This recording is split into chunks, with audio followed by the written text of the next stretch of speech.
Hello guys, welcome to our channel. आज हम class 11th के केमिस्ट्री का chapter number 2 structure of the atom का एक्सरसाइज नंबर 2.13 करने जा रहे हैं। Let read the question. Question के अंदर हमें क्या कहा गया है? What is the wavelength of the light emitted when the electron in a hydrogen atom undergoes transition from an energy level with n is equals to 4 to an energy level n is equals to 2। तो सबसे पहले हम समझते हैं कि question के अंदर हमें गिवन डाटा क्या क्या है, ये हमें समझाना क्या चाह रहा है और ये हमसे पूछ क्या रहा है। तो देखो, सबसे पहले तो हमें कहा गया है यहाँ पर एक हाइड्रोजन का एटम है। तो ये मान लेते हैं हम कि ये क्या है, हमारे हाइड्रोजन का न्यूक्लियस है। ठीक है, अब हाइड्रोजन का न्यूक्लियस है, ये इसकी पहली एनर्जी लेवल है। ठीक है, ये इसकी दूसरी एनर्जी लेवल है, ये इसकी तीसरी एनर्जी लेवल है और ये इसकी कौन सी है, चौथी एनर्जी लेवल है। ठीक है, तो ये सारे क्या हैं, एनर्जी के लेवल हैं। ओके, ये बोल दिया।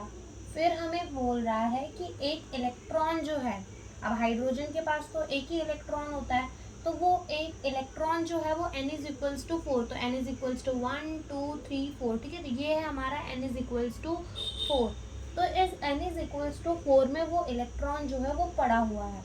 अब वो इलेक्ट्रॉन इस n इज इक्वल्स टू 4 से कहाँ पे जा रहा है, n इज इक्वल्स टू 2 में जा रहा है। कहाँ जा रहा है, यहाँ आ रहा है। n इज इक्वल्स टू 2 में जा रहा है। ये इलेक्ट्रॉन कहाँ आ गया, n इज इक्वल्स टू 2 में आ गया। कहाँ से, n इज इक्वल्स टू 4 से n इज इक्वल्स टू 2 में आ गया।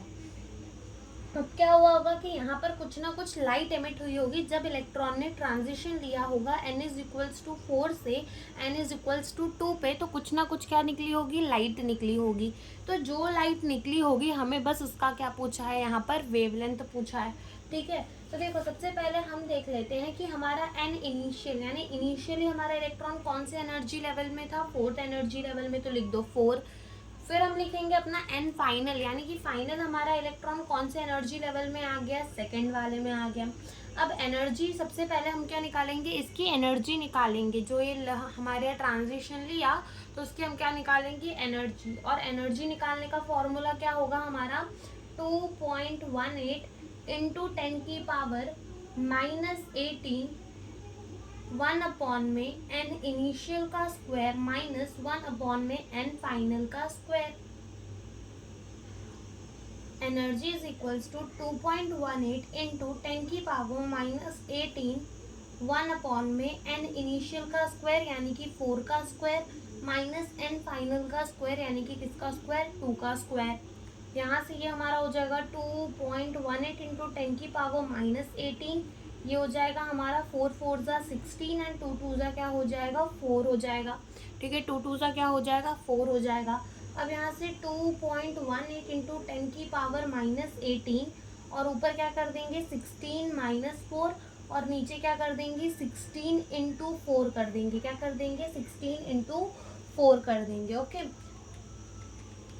तो यहाँ से ये हमारा हो जाएगा 2.18 इंटू 10 की पावर -18, 16 -4 कितना हो जाएगा 12 एंड 16 इंटू 4 हमारा कितना हो जाएगा, 16 इंटू 4 जो है वो हमारा हो जाएगा 64। कितना हो जाएगा, 64 हो जाएगा। ठीक है, अब हम क्या करेंगे, अपने 12 को डिवाइड कर देंगे किससे, 64 से। 12 को डिवाइड कर देंगे 64 से, तो यहाँ पर ये हो जाएगा 2.18 इंटू 10 की पावर -18। ठीक है, इनटू इसको डिवाइड करेंगे तो हमारा आंसर जो है वो 0.1875। और ये जो एनर्जी है ना, ये किस में आ रही है, हमारी जूल में आ रही है। ठीक है, अब क्या करेंगे कि 0.1875 को हम मल्टीप्लाई कर देंगे किससे, 2.18 से मल्टीप्लाई कर देंगे तो हमारा आंसर कितना आ जाएगा, 0.40875 इंटू 10 की पावर -18। ठीक है, अब मैं क्या करूँगी, राइट जाऊँगी, अपने डेसिमल को राइट में शिफ्ट करूँगी। और जब मैं अपने डेसिमल को राइट में शिफ्ट करूँगी तो पावर क्या होगी मेरी, पावर होगी मेरी माइनस। ठीक है, पावर क्या होगी, माइनस। लेकिन माइनस माइनस क्या हो जाएगा, प्लस। इस वजह से जो ये मेरा आंसर है वो कितना आ जाएगा, 4.0875 इंटू 10 की पावर -19 जूल। तो ये क्या आ गई, एनर्जी आ गई। अब हमारे पास एनर्जी आ गई उस ट्रांजिशन की, उसमें कितनी एनर्जी निकली होगी जब इलेक्ट्रॉन ने ट्रांजिशन लिया होगा n इज इक्वल्स टू 4 से n इज इक्वल्स टू 2 पे, वो हमारी क्या आ गई, एनर्जी आ गई। अब अपन को पता है कि एनर्जी का एक और फॉर्मूला होता है, that is energy is equals to hc/λ। तो क्या हम यहाँ से लैम्बडा यानी कि वेवलेंथ निकाल सकते हैं hc/e करके? बिल्कुल निकाल सकते हैं। h क्या होता है हमारा? h होता है प्लैंक कांस्टेंट, जिसकी वैल्यू होती है 6.626 इंटू 10 की पावर -34 जूल सेकेंड, और c यानी कि हमारी क्या होती है, स्पीड ऑफ द लाइट, जिसकी वैल्यू होती है 3 इंटू 10 की पावर 8 मीटर पर सेकेंड।